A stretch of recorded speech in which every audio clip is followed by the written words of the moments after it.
여러분, 누군가 새치기 했는데 참았나요? 동료가 여러분의 아이디어를 자기 것처럼 말했는데 그냥 넘어갔나요? 친구에게 돈을 빌려줬는데 돌려받지 못했나요? 그리고 이런 생각 해보셨나요? 왜 나만 이렇게 바보같이 사는 걸까? 착하게 살면 뭐가 좋은 거지? 버스에서 자리를 양보했는데 고맙다는 말도 없을 때, 야근을 자처했는데 당연하게 여겨질 때, 먼저 연락하고 먼저 사과하고 먼저 양보했는데 아무도 알아주지 않을 때, 그때 가슴속에서 올라오는 그 서운함, 그 억울함을 저는 압니다. 착한 사람이 손해본다는 말 요즘 정말 많이 듣죠. SNS에도 넘쳐나고 드라마에도 나오고 주변 사람들도 이렇게 말합니다. 세상이 원래 그래. 착하게 살면 호구 되는 거야.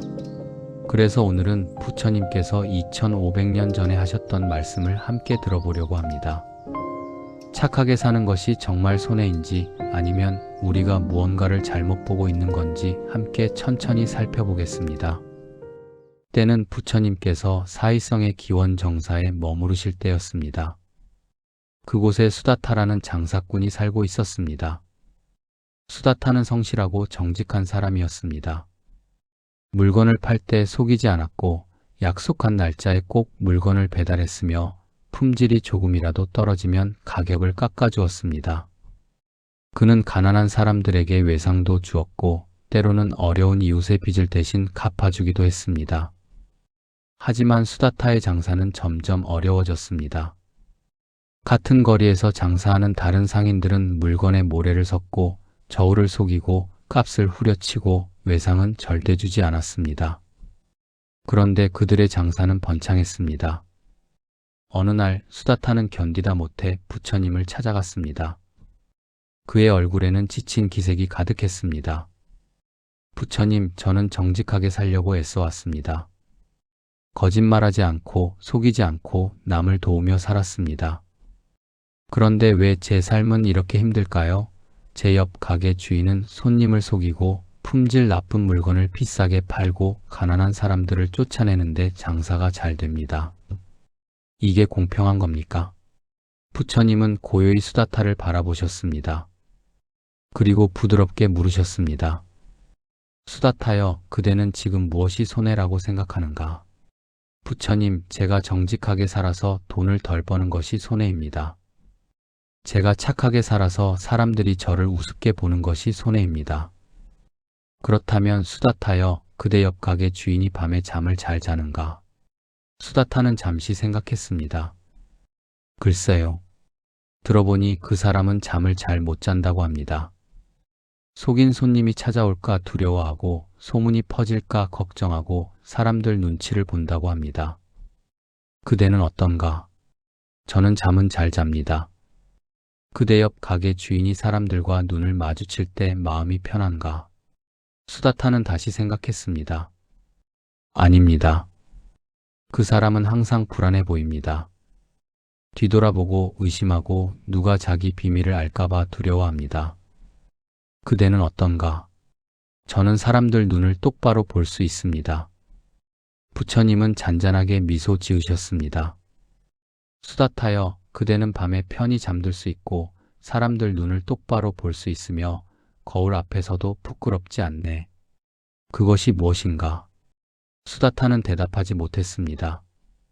부처님께서 말씀을 이어가셨습니다. 그대 옆 가게 주인은 돈을 많이 벌었을지 모르지만 그는 매일 밤 두려움과 함께 잠들고 매일 아침 불안과 함께 일어나네. 그는 돈을 얻었지만 평화를 잃었네. 그가 번 것인가, 잃은 것인가? 부처님, 그럼 저는 손해를 본 게 아닌가요? 수다타여, 그대에게 묻겠네. 지금 이 순간 그대의 가슴은 어떤가? 무겁고 답답한가?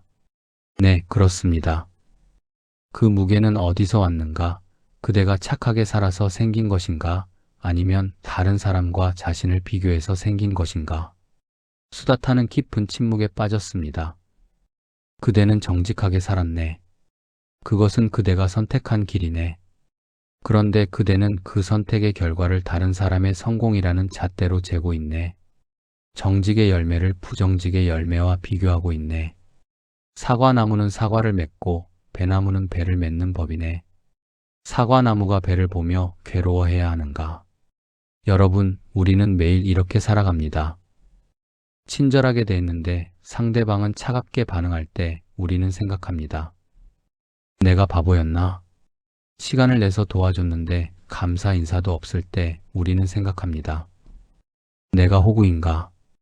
양보했는데 당연하게 여길 때 우리는 생각합니다. 착하게 살면 손해야. 그런데 잠깐, 정말 그럴까요? 우리가 착하게 산다는 것은 상대방의 반응을 얻기 위해서였을까요? 감사 인사를 듣기 위해서였을까요? 인정받기 위해서였을까요? 아니면 그냥 그것이 우리가 살고 싶은 방식이었을까요? 직장에서 동료가 힘들어할 때 도와주는 것, 지하철에서 자리를 양보하는 것, 식당에서 친절하게 대하는 것. 우리는 왜 그렇게 했을까요? 보상을 받기 위해서였을까요? 아니었을 겁니다. 그냥 그렇게 하는 것이 옳다고 느꼈기 때문이었을 겁니다. 그렇게 사는 것이 우리가 되고 싶은 사람이었기 때문이었을 겁니다. 그런데 언제부터인가 우리는 우리의 착함을 투자로 생각하기 시작했습니다. 내가 이만큼 했으니 저 사람도 이만큼은 해줘야 해. 내가 이렇게 친절하게 대했으니 저 사람도 나한테 고마워해야 해. 그리고 그 기대가 충족되지 않을 때 우리는 배신감을 느낍니다. 손해봤다고 느낍니다. 하지만 생각해 보세요. 우리가 친절하게 대할 때 그 순간 우리 마음은 어땠나요? 따뜻하지 않았나요? 우리가 도와줄 때 그 순간 우리 마음은 어땠나요? 뿌듯하지 않았나요? 우리가 양보할 때 그 순간 우리 마음은 어땠나요? 평화롭지 않았나요? 그 순간의 따뜻함, 뿌듯함, 평화로움. 그것이 이미 보상이었던 건 아닐까요? 부처님께서는 이런 말씀을 하셨습니다. 강물을 보라. 강물은 흐르면서 자신이 지나온 길을 기억하는가? 바위를 만나면 부드럽게 휘어 돌아가고 낮은 곳을 만나면 그곳을 채워주네. 강물은 내가 이렇게 휘어 돌아갔으니 바위가 나에게 무언가를 줘야 해라고 생각하는가? 내가 이렇게 낮은 곳을 채워줬으니 땅이 나에게 감사해야 해라고 기대하는가? 강물은 그냥 흐를 뿐이네. 그것이 강물의 본성이기 때문이네. 흐르면서 강물은 깨끗해지고 흐르면서 강물은 넓어지고 흐르면서 강물은 바다에 이르네. 우리의 착함도 이와 같습니다. 착함은 투자가 아닙니다. 교환이 아닙니다. 거래가 아닙니다. 착함은 흐름입니다. 우리 본성의 흐름입니다. 강물이 바위에 부딪혀 상처받지 않듯이 우리의 착함도 상대방의 반응에 상처받을 필요가 없습니다. 강물이 낮은 곳을 채우고도 보상을 기대하지 않듯이 우리의 친절도 보상을 기대할 필요가 없습니다. 그럼 계속 손해만 보라는 거예요. 아닙니다. 그건 또 다른 오해입니다. 두 번째, 설화 농부와 도둑. 부처님 시대에 한 농부가 있었습니다. 이름은 전해지지 않지만 우리는 그를 지혜로운 농부라고 부르겠습니다. 어느 해 이 농부의 밭에서 좋은 작물이 자랐습니다. 그런데 밤마다 누군가 그의 밭에 들어와 작물을 훔쳐갔습니다. 농부는 고민에 빠졌습니다. 울타리를 높이 쳐야 할까? 밤마다 지켜야 할까? 도둑을 잡아야 할까? 그는 부처님을 찾아가 여쭈었습니다. 부처님, 저는 누구에게도 해를 끼치지 않고 살아왔습니다. 열심히 땅을 갈고 정성껏 씨를 뿌리고 성심껏 가꾸었습니다. 그런데 누군가 제 노력의 결실을 훔쳐갑니다. 제가 착하게 살아서 호구가 된 겁니까? 어떻게 해야 합니까? 부처님께서 물으셨습니다. 그대는 그 도둑 때문에 잠을 못 자는가? 네, 밤마다 걱정돼서 잠을 설칩니다. 그렇다면 도둑이 그대의 작물만 훔쳐가는 것이 아니라 그대의 평화까지 훔쳐가고 있구나. 그럼 어떻게 해야 합니까? 부처님께서 말씀하셨습니다. 그대의 밭을 지키되 그대의 마음은 지키지 못하고 있네. 울타리는 밭을 위한 것이지 도둑을 벌하기 위한 것이 아니네. 그대가 해야 할 일은 울타리를 치는 것이네. 그것으로 충분하네.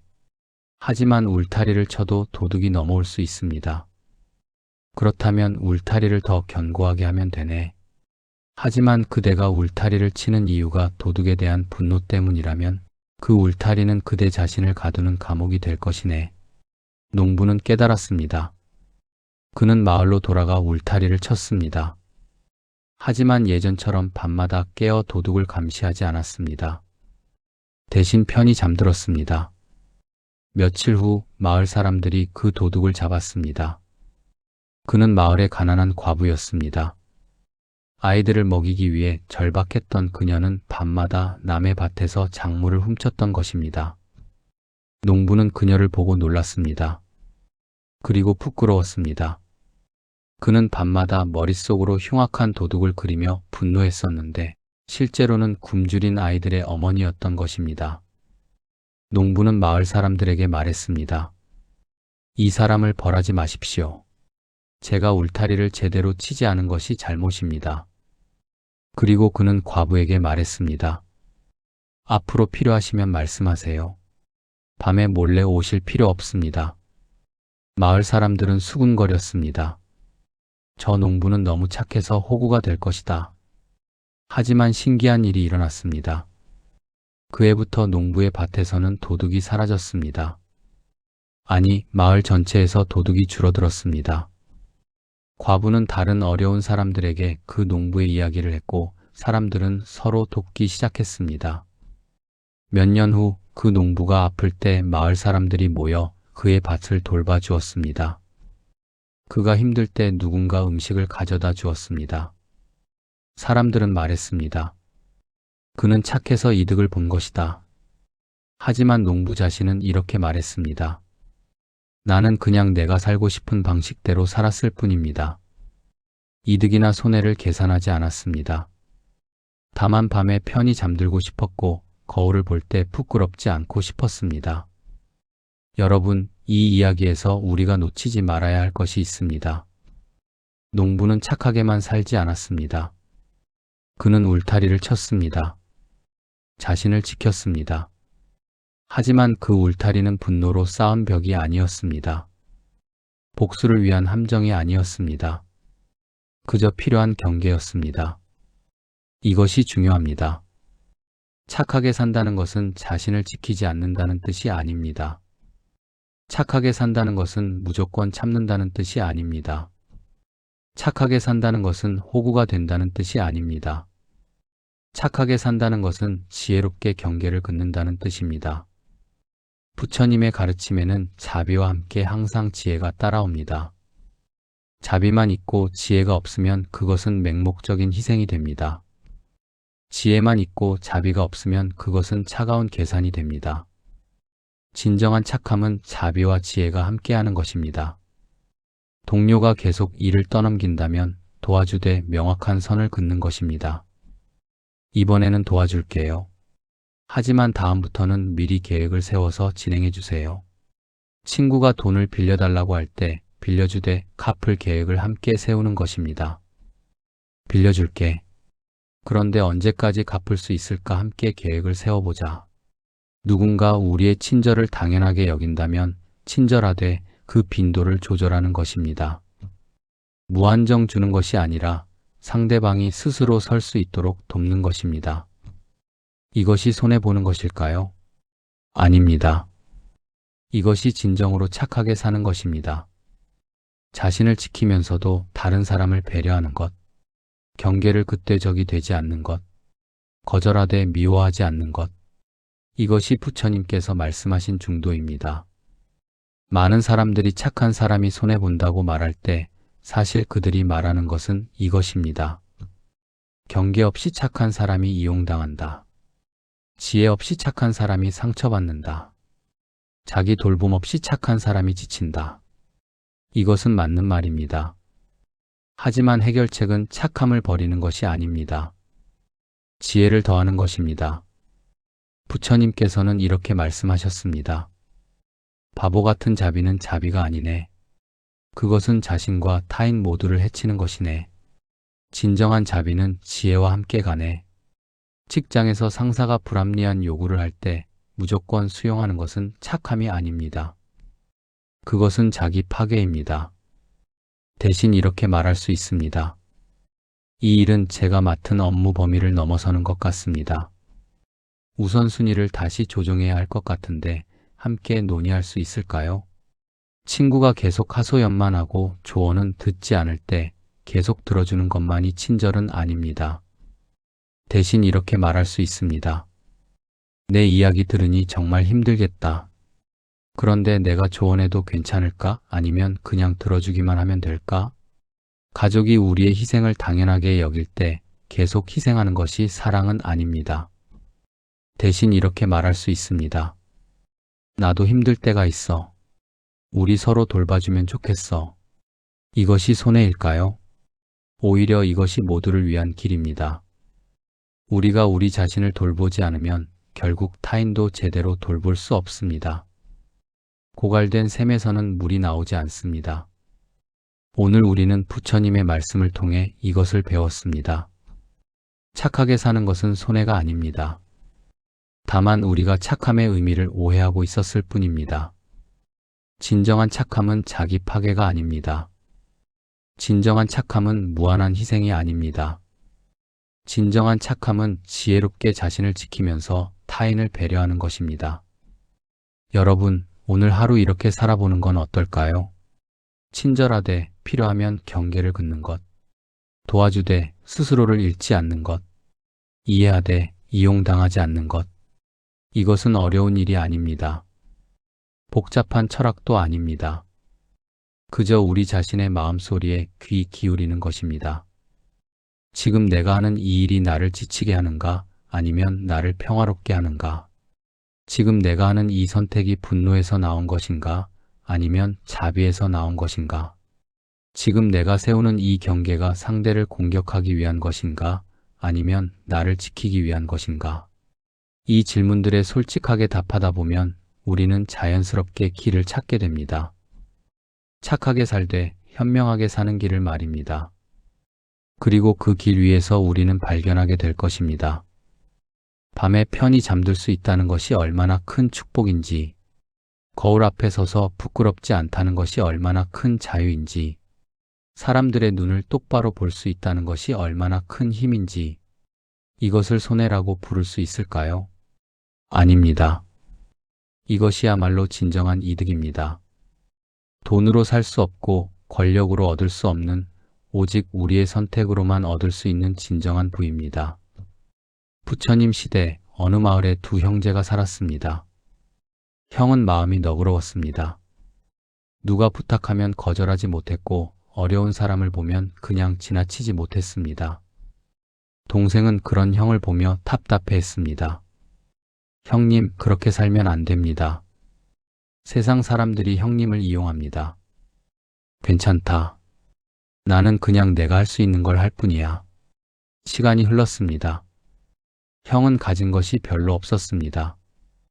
벌어도 남는 게 없었습니다. 누군가 도와달라고 하면 주었고 누군가 빌려달라고 하면 빌려주었습니다. 동생은 달랐습니다. 철저히 계산했고 손해보는 일은 하지 않았습니다. 그는 재산을 모았고 마을에서 부자가 되었습니다. 어느 날 큰 가뭄이 들었습니다.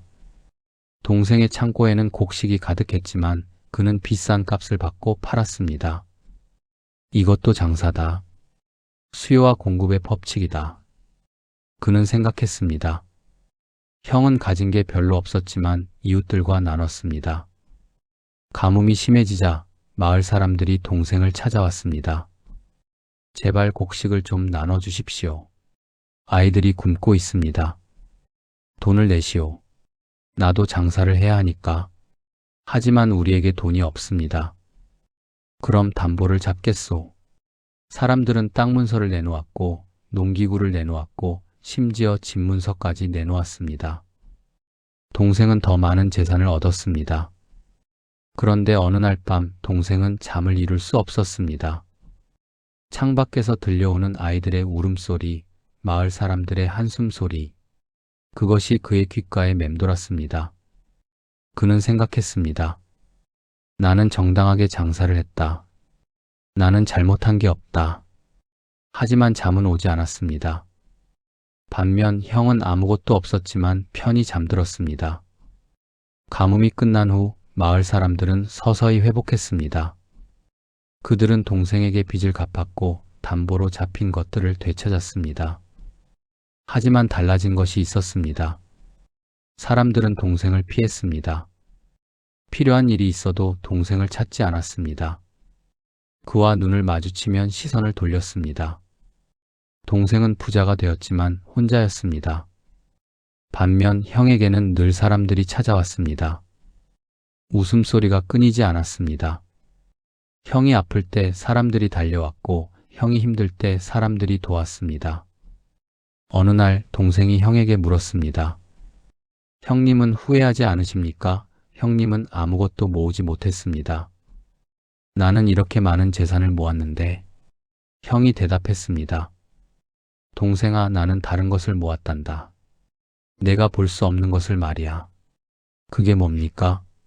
밤에 편히 잠드는 마음, 사람들을 마주할 때의 평화, 거울을 볼 때의 떳떳함, 그리고 이 마을에서 환영받는다는 느낌. 이것들을 나는 매일 모았어. 동생은 아무 말도 할 수 없었습니다. 부처님께서는 이 이야기를 들려주신 후 말씀하셨습니다. 두 형제 모두 무언가를 얻었네. 하지만 형은 잃은 것 없이 얻었고 동생은 무언가를 잃으며 얻었네. 무엇을 얻고 무엇을 잃을 것인가? 그것은 우리의 선택이네. 여러분, 잠시 멈춰서 스스로에게 물어보세요. 우리는 정말 무엇을 원할까요? 더 많은 돈, 더 높은 지위, 더 큰 집. 물론 이것들도 중요합니다. 부정하지 않습니다. 하지만 진짜 질문은 이겁니다. 그것들을 얻기 위해 무엇을 포기할 수 있는가? 밤의 평화를 포기할 수 있나요? 사람들과의 진실한 관계를 포기할 수 있나요? 거울 앞에서의 떳떳함을 포기할 수 있나요? 어떤 사람들은 이렇게 말합니다. 일단 돈을 벌고 성공하면 그때 가서 착하게 살면 되지. 하지만 이상한 일이 벌어집니다. 부정직하게 성공한 사람은 성공한 후에도 부정직합니다. 왜냐하면 그것이 익숙해졌기 때문입니다. 냉정하게 올라간 사람은 올라간 후에도 냉정합니다. 왜냐하면 그것이 습관이 되었기 때문입니다. 우리가 목적지에 가는 방식이 결국 우리가 목적지에서 사는 방식이 됩니다. 착하지 않은 방법으로 성공에 도달한 사람이 갑자기 착해질 수는 없습니다. 부처님께서 말씀하신 진짜 손해는 이것입니다. 첫째, 평화를 잃는 것입니다. 밤에 잠들 수 없고 낮에도 불안하고 누군가의 전화가 오면 가슴이 철렁 내려앉는 삶. 이것이 손해입니다. 둘째, 자기 자신을 잃는 것입니다. 거울을 보면서 나는 누구지라고 물어야 하는 삶. 자신이 싫어지는 삶. 이것이 손해입니다. 셋째, 진실한 관계를 잃는 것입니다. 사람들이 두려워서 다가오고 필요해서 웃고 이득 때문에 친절한 관계. 혼자인데 혼자가 아닌 척해야 하는 삶. 이것이 손해입니다. 반대로 진짜 이득은 무엇일까요? 첫째, 평화입니다. 베개에 머리를 대는 순간 편히 잠드는 것. 누가 찾아와도 당당한 것. 이것이 이득입니다. 둘째, 자기 자신입니다. 거울을 보며 웃을 수 있는 것. 나는 내가 되고 싶은 사람이 되어가고 있어라고 말할 수 있는 것. 이것이 이득입니다. 셋째, 진실한 관계입니다. 사람들이 진심으로 다가오고 어려울 때 곁에 있어주고 축하할 일이 있을 때 진심으로 기뻐해주는 것. 이것이 이득입니다. 자, 이제 계산해 볼까요? 돈은 더 벌 수 있습니다. 다시 시작할 수 있습니다. 하지만 잃어버린 평화는 돈으로 살 수 없습니다. 망가진 자존감은 권력으로 회복할 수 없습니다. 깨진 신뢰는 어떤 것으로도 되돌릴 수 없습니다. 그렇다면 정말 착한 사람이 손해를 보는 걸까요? 아니면 우리가 손해와 이득을 잘못 계산하고 있는 걸까요? 부처님의 가르침은 추상적인 철학이 아닙니다. 오늘 당장 적용할 수 있는 지혜입니다. 첫째, 애쓰지 않아도 됩니다. 착한 사람이 되려고 애쓸 필요 없습니다. 그냥 당신이 되고 싶은 사람처럼 행동하면 됩니다. 누군가 도움이 필요해 보일 때 도와줘야 하나 말아야 하나를 계산하지 마세요. 그냥 마음이 가는 대로 하세요. 단, 그것이 당신을 지치게 한다면 멈추세요. 둘째, 천천히 가도 됩니다. 다른 사람들이 빨리 올라가는 것처럼 보여도 괜찮습니다. 당신은 당신의 속도로 가면 됩니다. 지름길을 가는 사람이 먼저 도착하는 것처럼 보여도 그들이 어떤 풍경을 놓쳤는지, 무엇을 잃으며 갔는지는 보이지 않습니다. 당신은 당신이 원하는 방식으로 당신이 잃고 싶지 않은 것을 지키며 가세요. 셋째, 완벽하지 않아도 됩니다. 가끔은 화낼 수 있습니다. 가끔은 이기적일 수 있습니다. 가끔은 거절할 수 있습니다. 착한 사람이라고 해서 항상 천사여야 하는 건 아닙니다. 당신도 사람입니다. 감정이 있고 한계가 있고 나쁜 날이 있습니다.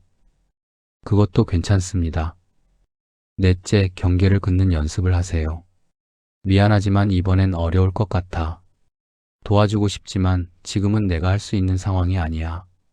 내 부탁을 들어주고 싶지만 이건 내 선을 넘는 것 같아. 이런 말을 하는 연습을 하세요. 처음엔 어색하고 미안할 겁니다. 하지만 이것이 당신과 상대방 모두를 지키는 길입니다. 다섯째, 반응을 기대하지 마세요. 친절을 베풀 때 감사 인사를 기대하지 마세요. 도와줄 때 보답을 기대하지 마세요. 양보할 때 인정을 기대하지 마세요. 당신이 한 행동 자체가 이미 당신에게 선물이었습니다. 그 순간의 평화, 그 순간의 따뜻함, 그 순간의 만족감. 그것이 이미 충분한 보상입니다. 상대방의 반응은 덤입니다. 있으면 감사하고 없어도 괜찮습니다. 여러분, 마지막으로 이것만 기억하세요. 당신이 착하게 산다고 해서 손해보는 게 아닙니다. 당신이 손해라고 느끼는 이유는 세상이 당신의 착함을 충분히 알아주지 않아서가 아닙니다. 당신이 손해라고 느끼는 이유는 당신 스스로 당신의 착함을 충분히 인정하지 않아서입니다. 오늘 하루를 돌아보세요. 누군가에게 미소 지었나요? 그것으로 충분합니다. 누군가의 말을 들어줬나요? 그것으로 충분합니다. 작은 불편함을 참았나요? 그것으로 충분합니다. 당신은 이미 충분히 잘하고 있습니다. 완벽한 성인이 될 필요 없습니다.